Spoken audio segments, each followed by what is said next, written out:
Inbreeding madaling sabihin pero mahirap at matagal gawin. Tuturuan kita kung papaano gawin, sundan mo lang hanggang wakas. Pero bago ko sisimulan, may mga dapat kang maintindihan upang magtagumpay ka sa prosesong ito. 3 P. Prepare, priming, and produce. Prepare mo muna ang A papares mo na lahi. Kailangan subok mo na ang mga ito. Sample itong gray na broodstag at ang pumpkin na broodhen. Kailangan dumaan sa priming ang mga materyales na gagamitin upang healthy ang mga aanakin ng mga ito. 1 up to 3 weeks ang priming. Sunod ay ang pagsalang sa kanila o ang pag-produce ng mga itlog 15 to 25 days ang kailangan. Brooding ng sisiw ang maituturing na pinakamahirap sa lahat.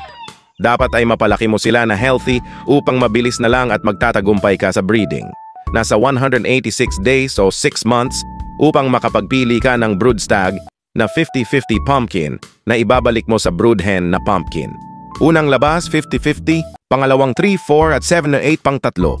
Ang 7-8 or 87-50 na blood percentage ng pumpkin ay pwede na siya i-lock up ang makapagpapalabas na tayo ng seed fowl. Masyadong matagal ang inbreeding pero sariling palahi at magiging proud ka sa iyong sarili dahil nakapagbuo ka ng sarili mong lahi ng manok. Salamat sa panunood. Kung nagustuhan mo ang video, pwede akong makahingi ng isang solid na like at share mo na din upang malaman ng iba pang gustong susubok sa breeding.